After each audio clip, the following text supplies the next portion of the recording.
You know what really gets me about this whole situation? It's the same pattern we've seen play out in Cleveland over and over again. And I'm not trying to pile on the Browns here, but someone's got to say what everyone's already thinking. Dillon Gabriel has played 4 games. 4 games where we've seen exactly what he is. Not what we hope he'll become, not what the coaching staff imagines he could be with more time, but what he actually is right now. And that's a quarterback who's not moving the needle, period. The numbers don't lie, and they're honestly brutal when you really break them down. Whether it's Joe Flacco under center or Dillon Gabriel, this team sits at 1-3. That's not a coincidence, that's a pattern. Gabriel gets you 3.5 more points per game, which sounds decent until you realize the offense is actually gaining 30 fewer yards and getting fewer yards per drop back. Think about that for a second. You're supposed to be upgrading the position, getting more production, opening up the playbook. Instead, you're getting less yardage and barely any improvement in scoring. This passing offense is genuinely one of the worst in the entire league right now. There's no rhythm, no flow, no moments where you watch and think this is starting to click. Every series feels like a grind. Every third down conversion feels like you're asking them to move a mountain.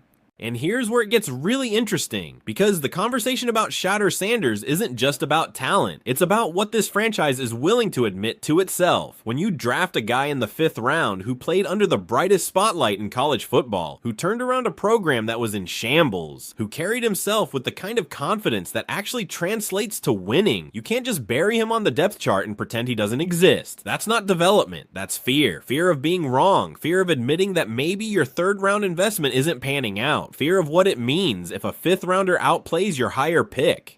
The question that keeps getting asked, and it's the right question, is what exactly are we waiting to see from Dillon Gabriel? His arm strength isn't suddenly going to improve in 3 weeks. He's not going to wake up tomorrow with elite athleticism he didn't have yesterday. The physical tools are what they are. So what's the magical development that's supposed to happen between now and week 10 that's going to transform him into a franchise quarterback? Nobody can answer that because the answer doesn't exist. What you see is what you get. And what we're seeing is a quarterback who doesn't scare defenses, doesn't elevate the players around him, and doesn't give you any reason to believe he's taking you to a championship. Meanwhile, Shedeur Sanders is sitting there at 6'2", moving around at 215, 220, with every physical tool you want. But more than that, he's got something you can't teach and can't fake. He's got presence. You watch him carry himself, and you see a leader. You see someone who's been in pressure situations his entire career and hasn't flinched. That's not hype. That's documented reality. He walked into Colorado when that program was a national punchline and turned it into must-watch television. He handled media scrutiny that would crush most college players. He played in games where every throw was analyzed, every mistake was magnified, and he still produced. That's the kind of poise that matters in the NFL.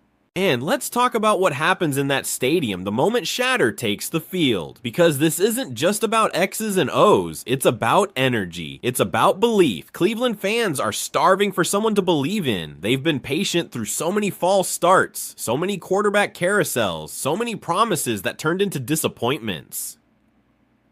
When number 12 jogs out there for the first time, you're gonna feel electricity in that building. That's real. That's tangible. That's what changes the temperature of a season. You can have the perfect game plan, but if your quarterback doesn't inspire confidence, if the fans don't believe, if the locker room isn't locked in, none of it matters. Shedeur brings that belief automatically. It's in his DNA. But here's the maddening part. The coaching staff sees Dillon Gabriel as the safer choice. The guy who knows the system, who follows the structure, who doesn't rock the boat. And maybe, just maybe, Gabriel is more likable to the decision makers. Maybe Kevin Stefanski sees something in him that makes the day-to-day easier. But since when did likability become the standard for who plays quarterback? You play the best guy, period. You don't care if he's your buddy or if he makes you comfortable in meetings. You care if he can win football games, if he can put points on the board, if he can deliver when everything is on the line.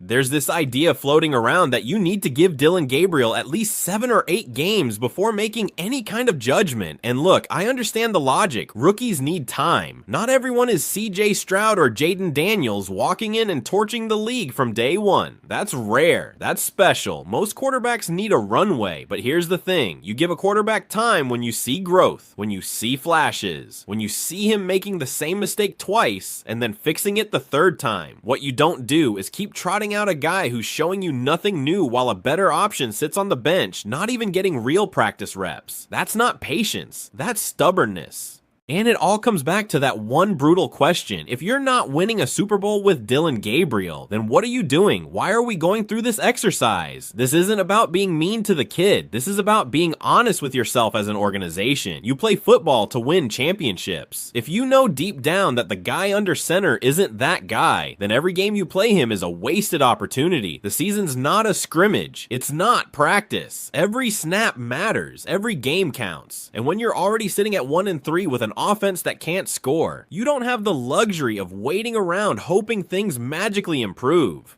Here's what makes this whole situation even more complicated. Dillon Gabriel was a 3rd-round pick. Shedeur Sanders was a 5th. In a normal world, that difference shouldn't mean much. But in NFL front offices, draft capital becomes identity. You invest more in the 3rd rounder, so you convince yourself he's better. You talk yourself into believing that the guy you spent more resources on has to be the answer. Because if he's not, then you made a mistake. And nobody wants to admit mistakes, especially not when the entire fan base is watching. But Shedeur Sanders doesn't play like a 5th-round pick. Everything about him screams 1st-round talent. The way he processes the game, the way he handles pressure, the command he has in the huddle, treating him like some long-term project makes 0 sense. If the Browns genuinely believe Dillon Gabriel is their future, they're lying to themselves. He's a developmental quarterback, and that's fine. Lots of teams have developmental guys, but you don't sacrifice your season for development when you've got someone on the roster who's ready to compete right now. And if Gabriel keeps struggling, Cleveland's going to be right back in next year's draft looking for another quarterback. They'll burn another pick, start another rebuild, sell another story to the fan base. That cycle has to stop somewhere. Why not stop it now? Why not find out today what you've got in Shedeur Sanders instead of waiting until it's too late? There's a painful truth that gets overlooked in these discussions. Late round picks almost never get real opportunities unless someone gets hurt. That's just how the league works. The depth chart is set, the starter gets his reps, and the backups wait. Sometimes they wait for years. Sometimes they never get a chance at all. That's the reality Shedeur is living in right now. He's behind a guy who hasn't proven anything, and the organization still won't give him a legitimate shot. Not in practice, not in games, not even in garbage time. That's not fair to him, and it's not fair to the team. Because if he's actually better, if he's actually the guy who can change the trajectory of this franchise, every game he sits is a game you're throwing away. Look at the history. Cleveland has cycled through so many quarterbacks, it's hard to keep count. Baker Mayfield, Deshaun Watson, now Gabriel and Sanders. Every time it starts with optimism, new regime, new plan, new direction, and every time it ends the same way. Confusion, disappointment, questions about what went wrong. At some point, you have to ask if the problem is bigger than just the players. Maybe it's the decision making. Maybe it's the inability to recognize when a plan isn't working and pivot before it's too late. Maybe it's the fear of looking stupid that keeps teams trapped in mediocrity. This isn't just about stats and game film. Football is an emotional game. It's played by human beings with pride and passion. When your team is losing and the energy is flat, you need someone who can change the mood. Someone who walks into the huddle and everyone stands a little taller. That's leadership. That's charisma. That's what Shedeur Sanders brings to the table. Dillon Gabriel might be a good guy. He might work hard. He might know the playbook inside and out. But does he inspire? Does he make you believe? Does he give you a reason to think this team can be special? Because from what we've seen, the answer is no. The Browns will probably give Gabriel 10 starts, maybe more.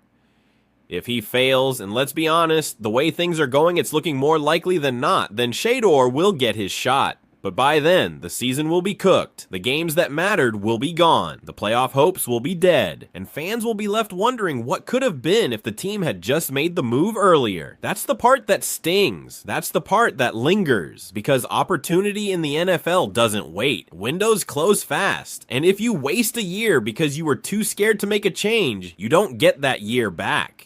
When Shedeur's number finally gets called, it won't just be about football. It'll be about validation. It'll be about proving that he belonged all along. Every throw will carry weight. Every touchdown will feel like a statement. And if he succeeds, the entire narrative changes. The fans will celebrate, but they'll also be angry. They'll ask why the team waited so long. They'll wonder how many games were thrown away while the coaching staff played it safe. That's the double-edged sword of being right too late. Cleveland fans deserve better than this. They They've lived through decades of losing, rebuilding, and broken promises. They show up every Sunday, they wear the colors, they believe even when there's no reason to, and when they look at Shedeur Sanders, they see something they haven't seen in a long time. Hope. Not the kind of hope you manufacture with press conferences and off-season hype. Real hope. The kind that makes you want to watch every snap because you think something special might happen. The front office has a choice to make. Keep running the same play and hope for a different result, or take a chance on the player who actually gives you a path forward. Shedeur Sanders isn't a project. He's not a clipboard guy. He's a competitor who's been preparing for this moment his entire life. The question isn't whether he's ready. The question is whether Cleveland is ready to stop playing scared and start playing to win. If you're not winning a Super Bowl with Dylan Gabriel, then what's the point? That question should be haunting every decision maker in that building. Because if the answer is, we're just trying to see what we have, then you're wasting everyone's time. Find out what you have in Shedeur Sanders. Do it now. Do it while the season still has meaning. Do it before the moment passes and you're left with another year of regret.